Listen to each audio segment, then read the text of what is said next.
ঈদের কিছু সুন্নত আমরা জেনে নিই সংক্ষেপে। 1 নম্বর সুন্নত, ঈদের দিন যে কোনো ঈদই হোক, ঈদুল আজহা হোক, ঈদুল আজহা হোক অথবা ঈদুল ফিতর হোক, যে কোনো ঈদই হোক না কেন, প্রত্যেকটা ঈদে সর্বপ্রথম ফজরের নামাজ আদায় করা। ফজরের নামাজ আদায় করা এটা প্রত্যেকটা মুসলমানের উপরে ফরজ, কিন্তু ঈদের দিন ফরজও আছে, এরপরে আদায় করা আবার সুন্নত, রসুলের সুন্নত আদায় হবে, এটা সুন্নতের কাতারেও পড়ে, কিন্তু ফরজ আপনার আলাদাভাবে আদায় হয়ে যাবে। আর বোনাস হিসাবে সুন্নত, বোনাস একটা আছে না, 10 জিবির সাথে আরও 5 জিবি যোগ, এই মিলে 15 জিবি, বোনাস 5 জিবি। তো এরকম আপনার কিছু সোয়াব এক্সট্রাভাবে বোনাস হিসাবে আপনাকে যোগ করা হবে যদি কেউ ঈদের দিন ফজরের নামাজ জামাতে আদায় করে। 1 নম্বর সুন্নত। 2 নম্বর সুন্নত হচ্ছে ঈদের দিন সকাল সকাল গোসল করা। প্রত্যেকটা মুসলমান ঈদের দিন সকাল সকাল গোসল করবে। 3 নম্বর সুন্নত হচ্ছে সবচাইতে উত্তম কাপড়, নতুন কাপড় পরিধান করতে হবে এরকম কোনো বিষয় নয়, সবচাইতে আপনার যে কাপড়গুলি আছে এর মধ্যে থেকে যেটা উত্তম মনে হয়, যেটা ভালো মনে হয়, এইটা পরিধান করা হচ্ছে সুন্নত।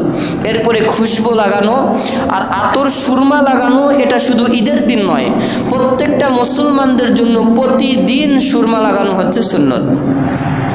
আল্লাহ রসুল সাল্লাল্লাহু আলাইহি সাল্লাম শুধু ঈদের দিন সুরমা লাগাতেন এরকম নয়, তিনি প্রতিদিন সকালে ফজরের নামাজ পড়ে সুরমা লাগিয়ে ঘর থেকে বাইর হতেন কালেমার দাওয়াত দেওয়ার জন্য।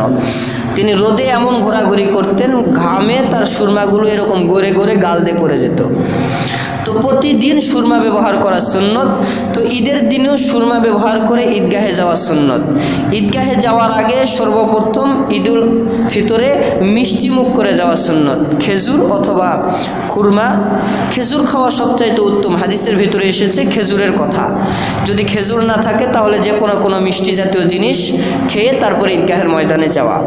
ঈদগাহের ময়দানে যেই রাস্তা দিয়ে যাওয়া এবং এই রাস্তা ব্যতীত অন্য রাস্তা দিয়ে আসা হচ্ছে সুন্নত। যদি আপনার ঈদগাহে যাওয়ার 2-3টা রাস্তা থাকে তাহলে এক রাস্তা দিয়ে যাবেন, আর আসার সময় ওই রাস্তা দিয়ে না এসে ভিন্ন আর একটা রাস্তা দিয়ে আসবেন। আর যদি এরকম কোনো ঈদগাহ ময়দান হয় যে একটাই রাস্তা, 2টা কোনো রাস্তা নেই, তাহলে সেই ক্ষেত্রে আপনি একটা রাস্তার এই সাইড দিয়ে দেন সাইড দিয়ে যাবেন, আসার সময় বাম সাইড দিয়ে আসবেন, যদি একটা রাস্তা হয়। আর যদি 2-3টা রাস্তা থাকে তাহলে অন্য ভিন্ন রাস্তা দিয়ে আসবেন।